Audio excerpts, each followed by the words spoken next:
Shalom jemaat yang dikasihi Tuhan. Apakah suara saya terdengar? Ya, saudara yang dikasihi Tuhan, tema kita pada pagi hari ini adalah kuasa maut dikalahkan. Ini adalah tema yang masih berkaitan dengan Paskah. Saya akan bacakan kepada kita dari 1 Korintus pasal 15 ayat 55 sampai 58. Hai maut, di manakah kemenanganmu? Hai maut, di manakah sengatmu? Sengat maut ialah dosa dan kuasa dosa ialah hukum Taurat. Tetapi syukur kepada Allah yang telah memberikan kepada kita kemenangan oleh Yesus Kristus Tuhan kita. Karena itu, saudara-saudaraku yang kekasih, berdirilah teguh, jangan goyah, dan giatlah selalu dalam pekerjaan Tuhan. Sebab kamu tahu bahwa dalam persekutuan dengan Tuhan, jerih payahmu tidak sia-sia. Saudara yang dikasihi Tuhan, pada waktu saya masih SD, saya selalu didoktrin dengan pengajaran bahwa dosa anak kecil itu ditanggung oleh orang tua. Sampai kapan? Sampai waktunya nanti anak itu disidi atau dibaptis ketika ia sudah besar.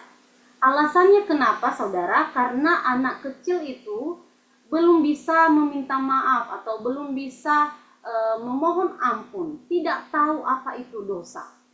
Karena itu, ya, saya sebagai anak kecil dan kebanyakan anak kecil yang lain tidak pusing memikirkan apa itu dosa. Meskipun saudara itu adalah ajaran tidak benar, ya.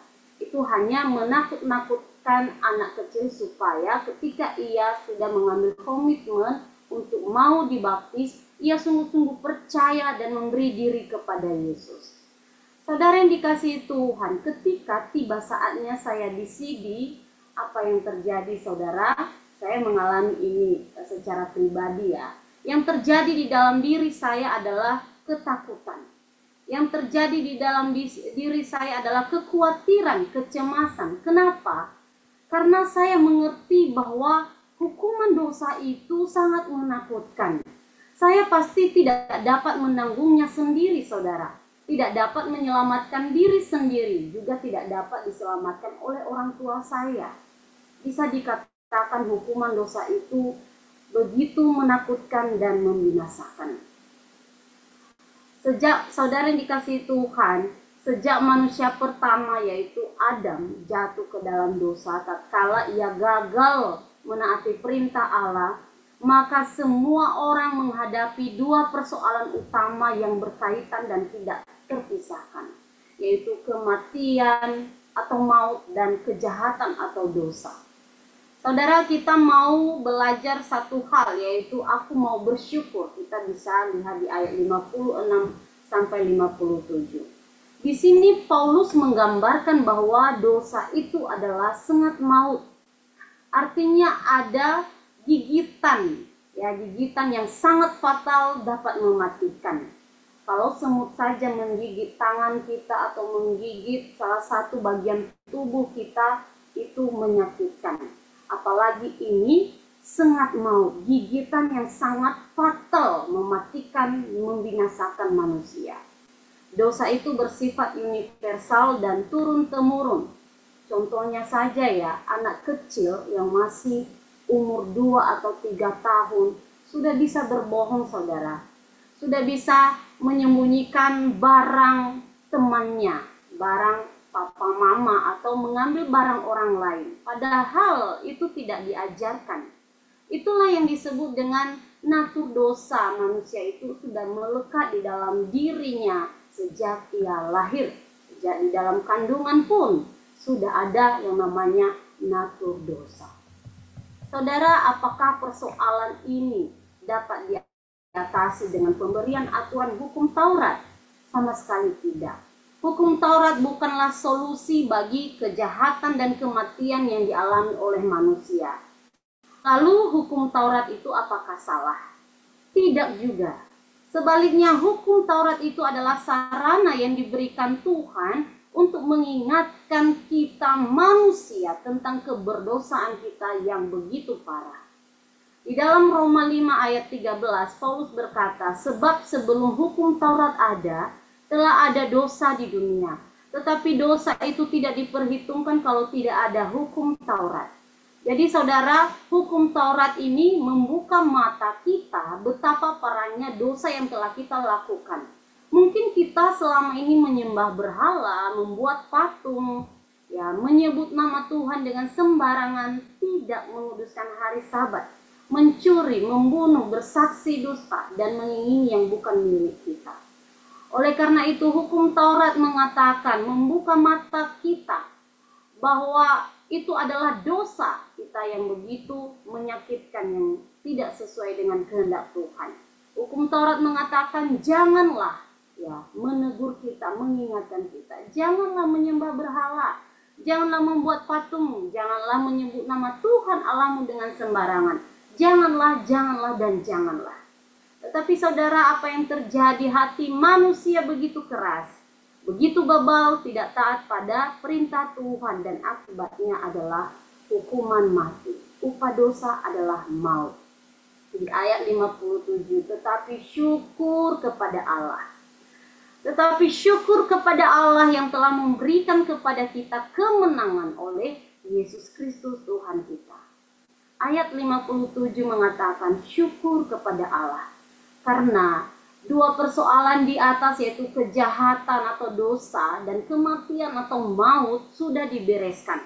Oleh siapa saudara? Oleh Yesus Kristus melalui kematian dan kebangkitannya. Kematian Kristus memastikan bahwa hukuman dosa sudah ditanggung. Kebangkitan Kristus memastikan bahwa upah dosa sudah dikalahkan. Jadi saudara, segala ketakutan kita terhadap dosa dan kematian sudah dibereskan. Kuasa maut dikalahkan melalui kematian dan kebangkitan Yesus Kristus. Sekarang kemenangan di dalam Kristus menjadi bagian kita saudara, menjadi milik kita. Dan itu adalah pemberian Allah. Itu adalah anugerah Allah yang begitu besar dalam kehidupan kita umatnya. Saudara yang dikasihi Tuhan, saya mengakui bahwa kita ini masih hidup, ya, masih jatuh bangun dalam dosa. Saya mengakui bahwa kehidupan kita sehari-hari memang belum sepenuhnya mengalahkan dosa itu. Kita terus jatuh bangun dalam dosa. Mungkin kita tidak sengaja berkata-kata kotor dan itu menyakitkan hati orang lain. Atau mungkin kita sengaja membanding-bandingkan orang lain, memfitnah atau menggosipkan orang lain. Kita iri hati melihat orang lain lebih baik daripada kita, membuli orang lemah, berbohong, dan sebagainya. Hal-hal seperti ini kita tidak dapat mengatasinya dengan kemampuan atau kekuatan kita sendiri. Tetapi syukur kepada Allah. Sekali lagi syukur kepada Allah. Ia memperlengkapi kita dengan senjata-senjata Allah. Untuk apa saudara? Untuk berperang, untuk bertempur mengalahkan kuasa dosa yang ada di dalam diri kita itu.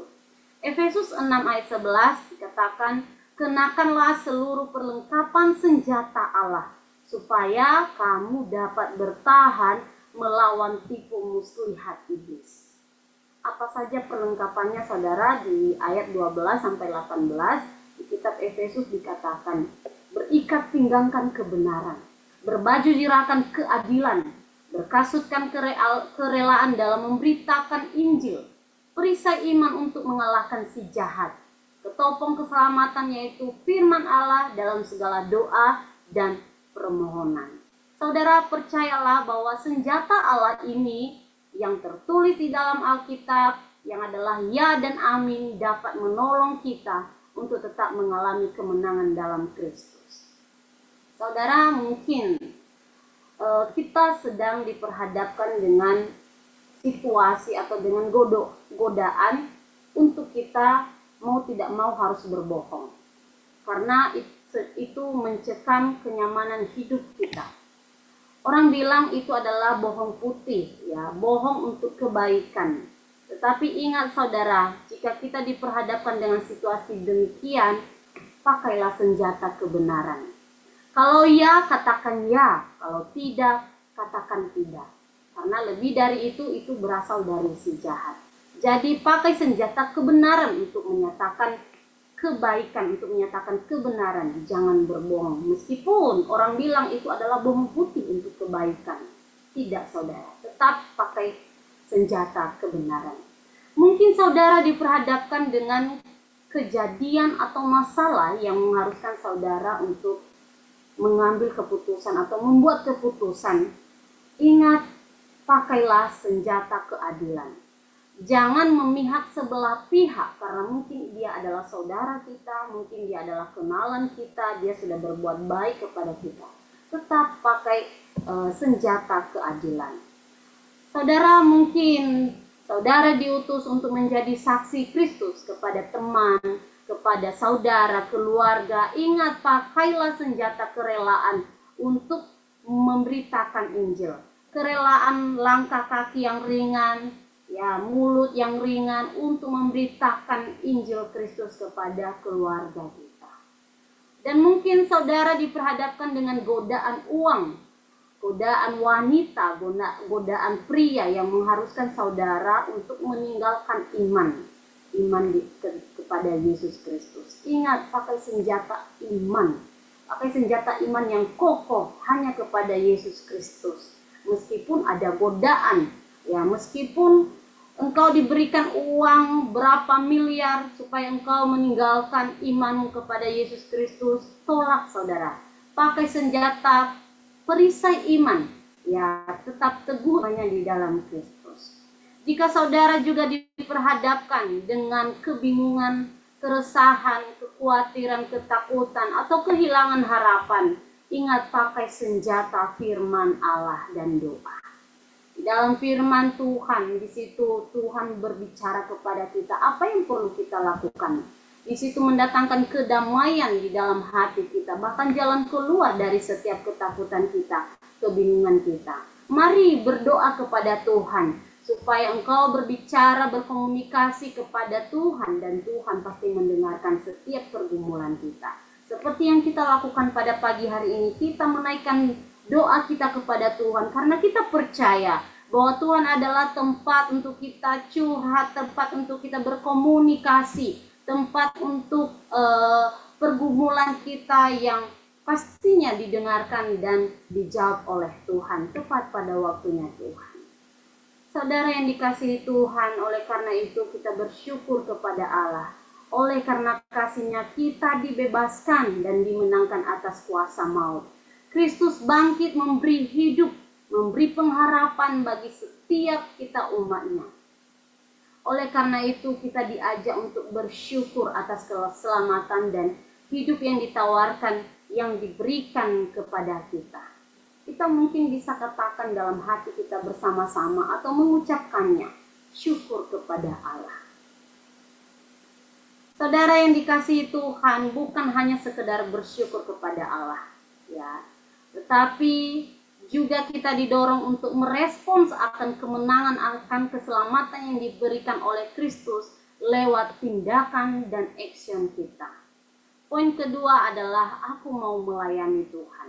Di ayat 58 dikatakan, karena itu saudara-saudaraku yang kekasih, berdirilah teguh, jangan goyah, dan giatlah selalu dalam pekerjaan Tuhan. Sebab kamu tahu bahwa dalam persekutuan dengan Tuhan, jeripayamu tidak sia-sia. Saudara yang dikasihi Tuhan, Paulus memberi dorongan pelayanan kepada jemaat Korintus dengan sapaan yang halus dan manis. Saudara-saudaraku yang kekasih, adelphoi mo agapetoi. Ya, di sini dijelaskan bahwa mengucap syukur saja tidaklah cukup, saudara, tetapi respons, actionlah yang diharapkan oleh Allah, dan itu bersifat utuh atau totalitas, tidak setengah-setengah. Jadi tidak hanya masalah hati kita bersyukur kepada Tuhan, mulut mengucap syukur pada Tuhan, tetapi perlunya tindakan yang konkret. Itu sangat penting dan diharapkan, dinanti-nantikan oleh Tuhan untuk kita lakukan dalam kehidupan kita sehari-hari. Ayat 58a, karena itu saudara-saudaraku yang kekasih, berdirilah teguh, jangan goyah. Berdiri teguh dan jangan goyah atas apa? Atas kebenaran Injil Kristus. Injil Kristus sudah diteguhkan di antara jemaat Korintus pada saat itu, dan itu merupakan fondasi yang teguh yang di atasnya jemaat itu berdiri. Jadi saudara yang dikasihi Tuhan, kebenaran firman Tuhan itu, Injil Kristus itu adalah landasan yang sungguh kokoh. Menjadi landasan atau fondasi yang kokoh untuk gereja yang sehat, untuk pertumbuhan jemaat yang sehat, bukan yang lain-lain. Yang utamanya itu adalah Injil Kristus harus dinyatakan dengan benar, dan itu adalah landasan atau fondasi gereja untuk bertumbuh dan sehat, ya, jemaat yang sehat, jemaat yang bertumbuh. Sering ada sebutan back to the Bible, ya, kembali pada ajaran Alkitab. Kenapa ada sebutan seperti itu, saudara? Karena ada banyak ajaran-ajaran yang menyesatkan, ya. Ada banyak ajaran-ajaran yang tidak sesuai dengan Alkitab. Kenapa ada Protestan yang dipelopori oleh Martin Luther? Karena ada ajaran yang tidak benar. Ya, salah satunya itu adalah indulgensia, penjualan surat penghapus dosa. Oleh karena itu, di sini Martin Luther memprotes akan hal itu dan memandangkan kebenaran Injil Kristus. Solus Kristus, hanya oleh Kristus kita diselamatkan, bukan melalui surat penghapus dosa. Saudara yang dikasihi Tuhan, kita sebagai umat Tuhan, bahkan sebagai pengurus, sebagai majelis, sebagai hamba-hamba Tuhan, perlu memegang kebenaran firman Tuhan yang kokoh dan teguh. Karena itu adalah landasan, fondasi yang kuat di dalam membangun gerejanya yang sehat, membangun gerejanya yang kuat. Saudara yang dikasihi Tuhan, keselamatan sudah ditawarkan lewat kematian Kristus. Kemenangan sudah dibuktikan lewat kebangkitan Kristus, bahkan penghiburan daripada Roh Kudus sudah diberikan kepada kita di dalam hati kita ketika Tuhan Yesus naik. Bahkan juga diperlengkapi dengan senjata Allah untuk melawan kuasa iblis. Sekarang tinggal respons kita. Kita mau percaya dan menerima Yesus Kristus sebagai Tuhan dan Juru Selamat kita, mau melakukan kebenaran firman-Nya, mau mempelajari firman-Nya dan memegang teguh kebenaran firman-Nya dengan kokoh atau tidak. Sungguh-sungguh pagi ini kita diingatkan, ya, dan menggoncangkan kegelisahan, keraguan kita untuk giat dalam pekerjaan Tuhan.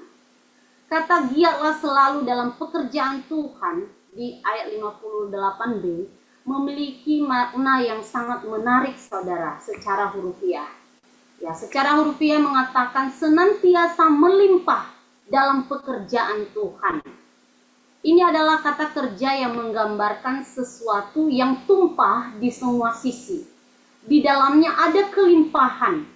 Ada kelimpahan semangat yang berkobar-kobar sampai tumpah-tumpah di bagian sisi semua. Ada semangat yang berkobar-kobar dalam pelayanan. Ini konteksnya membangun jemaat, pelayanan dalam membangun jemaat. Artinya dalam pelayanan kita itu bukan sekedar aktif dalam pelayanan untuk agenda kita pribadi. Bukan sekedar aktif pelayanan untuk kebutuhan pribadi, kesenangan pribadi, dan pertumbuhan pribadi. Tetapi yang dimaksud ini adalah giat, berkobar-kobar, bersemangat melayani untuk pertumbuhan rohani jemaat, pertumbuhan orang lain atau sesama kita yang kita layani, untuk kemajuan persekutuan jemaat. Jadi perlu kita perhatikan dalam pelayanan kita, saudara, ada dua hal, yaitu pertumbuhan kita secara pribadi dan juga pertumbuhan jemaat yang kita layani. Melayani untuk pertumbuhan rohani kita dan juga melayani untuk pertumbuhan orang lain atau jemaat. Dan pastikan pelayanan kita yang kita lakukan itu adalah untuk memuliakan Tuhan. Sebab segala jeripayah atau pelayanan kita, saudara, tidaklah sia-sia di dalam Tuhan. Tidak sia-sia kalau dasar motivasi kita itu adalah Tuhan. Tetapi kalau motivasi kita di luar Tuhan supaya kita dipuji, dikenal, itu adalah sia-sia. Kata kuncinya di sini adalah di dalam Tuhan, melayani di dalam Tuhan. berarti melayani dengan motivasi karena Tuhan, untuk Tuhan. Ya, bukan masalah seberapa banyak pelayanan yang kita lakukan, melainkan pada landasan apa semua pelayanan yang kita lakukan itu. Saudara yang dikasihi Tuhan, mengapa pelayanan kita di dalam Tuhan tidak sia-sia? Karena Kristus sudah dibangkitkan. Ya, bangkit dan menang, hidup dan memberi sukacita dan pengharapan bagi setiap kita yang percaya kepadanya, dan bagi setiap kita memberi diri untuk melayaninya. Kita boleh belajar dari Rasul Paulus, saudara. Setelah ia berjumpa dengan Yesus, mengalami Yesus dan percaya kepada Yesus, dia sungguh melayani Tuhan, totalitas hidupnya. Dengan semangat ia berkobar-kobar memberitakan Injil Kristus di penjara sekalipun. Sampai ia mencapai garis finish, saudara, ia tetap melayani Tuhan, memberitakan Injil Tuhan. Kiranya kita menjadi pribadi yang mau melayani Tuhan secara totalitas hidup kita, sebagai action kita, sebagai respon kita di dalam kita mengucap syukur kepada Tuhan atas kasih-Nya kepada setiap orang yang percaya kepadanya. Kita diberi keselamatan, bahkan kemenangan. Oleh karena itu, saudara yang dikasihi Tuhan, sebagai akhir dari khotbah ini, mari kita tetap bersyukur kepada Tuhan. Aku mau bersyukur ya atas anugerahnya, kemenangan yang diberikan. Dan mari kita merespons kasih-Nya dengan tindakan kita melayani Tuhan. Aku mau melayani Tuhan dengan giat, berdiri teguh, dan tidak goyah dalam firman-Nya. Tuhan Yesus memberkati.